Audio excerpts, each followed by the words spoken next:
রীতিমতো আমি ওকে চ্যালেঞ্জ করি যে এটা তো অসম্ভব হতে পারে না, তাহলে আগে নাম তুলুন তারপর টাকা দেবো। আমি ওকে চ্যালেঞ্জ করে জানার জন্য, মানে এটা দেখার জন্য, এক্সপোজ করার জন্য। কথায় বলে মেঘ না চাইতেই জল। বর্তমান সময়ে যখন একটু বাড়ি ধারার জন্য চাতক হয়ে চেয়ে আছে দক্ষিণবঙ্গের মানুষ, তখন বিনা মেঘের বৃষ্টিতে চিন্তিত মালদার এই যুবক। চ্যালেঞ্জ করে চাকরি পেয়ে রীতিমতো আতঙ্কিত। স্কুলে নিয়োগ বিতর্ক নিয়ে শোরগোলের মধ্যেই রাজ্যে নতুন করে শুরু নিয়োগ বিতর্ক। ইনি গোলাম সারওয়ার আলম সিদ্দিকী, বয়স 24। মালদার চাঁচলের বাসিন্দা এই যুবক পেশায় প্রাথমিক স্কুল শিক্ষক। যুবকের দাবি, কিছুদিন আগে পরিচয় হয় নদিয়ার ভীমপুরের বাসিন্দা পরিমল কুণ্ডু নামে এক যুবকের সাথে। পরিমল দাবি করেন তিনি রাজ্য সরকারের ফুড সাব ইন্সপেক্টর পদে চাকরি পাইয়ে দিতে পারেন, তার জন্য দিতে হবে 7 লক্ষ টাকা। এভাবে চাকরি দেওয়া সম্ভব নয় বলে পরিমলকে চ্যালেঞ্জ করেন ওই শিক্ষক।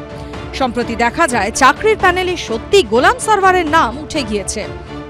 ও দাবি করেছে ফুড এসআইয়ের চাকরি করিয়ে দেবে, 7 দিনের মধ্যে জয়েনিং লেটার দেবে। পিএসসির ওয়েবসাইটে রীতিমতো উনি নামও তুলে দেয় গত 14 তারিখে।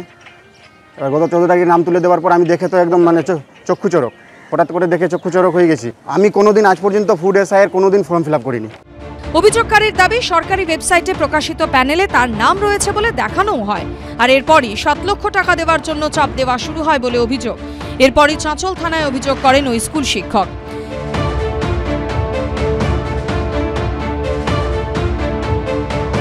আমি ওকে বললো যে আমাকে 50% টাকা এখন পাঠা, তোকে জয়েনিং লেটার পাঠিয়ে দেবো, তারপরে জয়েনিংয়ের প্রতি বাকি টাকা দিবি। থানায় আমাকে হুমকি দিচ্ছে যে টাকা না দিলে আমাকে প্রাণে মারবে। এ বিষয়ে ফোনে যোগাযোগ করা হলে পরিমল কুণ্ডু নামে অভিযুক্ত যুবক দাবি করেছেন সবই মিথ্যে অভিযোগ, তাকে ফাঁসানো হয়েছে। তাহলে ওয়েবসাইটে স্কুল শিক্ষকের নাম উঠল কিভাবে?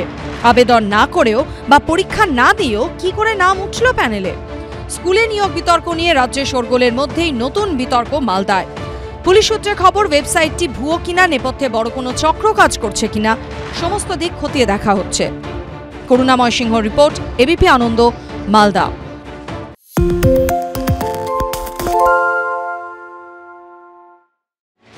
নেতা তৈরি হয় কর্মীদের সহযোগিতায়। ভোটের ময়দানে প্রিয় নেতাকে জেতাতে অক্লান্ত পরিশ্রম করেন তাঁরাই।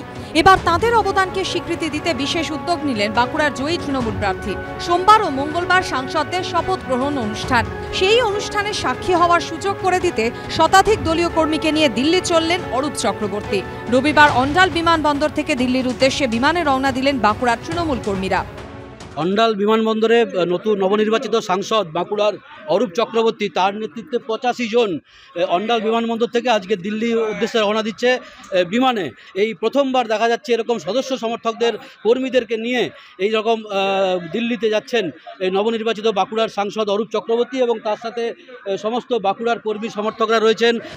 বাঁকুড়া লোকসভা কেন্দ্রে এবার লড়াই ছিল হাড্ডাহাড্ডি। তৃণমূলের অরূপ চক্রবর্তীর প্রতিপক্ষ হিসেবে ছিলেন প্রাক্তন শিক্ষা প্রতিমন্ত্রী সুভাষ সরকার।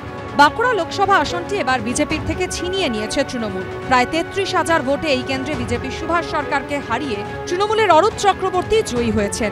5 বছর পর ফের বাঁকুড়ায় জয়ী হয়ে উদ্দীপনায় ভাসছে ঘাসফুল শিবির। জেলা তৃণমূল সূত্রে খবর, বিমানে দিল্লি যাচ্ছেন 85 জন তৃণমূল নেতা কর্মী, আর বাকিরা যাচ্ছেন ট্রেনে। কিন্তু এই বিপুল আয়োজন করলেন কারা? নেতা কর্মীদের কেউ বলছেন অরূপ চক্রবর্তী তাদের নিয়ে যাচ্ছেন, কারোর আবার দাবি দলগতভাবেই তাদের যাওয়ার ব্যবস্থা করা হয়েছে। আজকে যাচ্ছি আমরা সংসদে অরূপদার সাথে, আমরা এমপি করে জিতেছি, আমাদের নিয়ে যাচ্ছে আর কি। কেউ করে না এরকম আগে। এটা দলীয়ভাবে আমরা সবাই যাচ্ছি বাঁকুড়া থেকে। কোনোদিনও কি কোনো এমপি এরকম ভেবেছে যে কর্মীদেরকে নিয়ে যাওয়ার কথা? না না, কেউ ভাবেনি। উনি ব্যবস্থা করেছেন, উনি সমস্ত কিছু ব্যবস্থা করেছেন। যদিও অরূপ চক্রবর্তীর দাবি নেতাকর্মীরা নিজেরাই টিকিট কেটেছেন।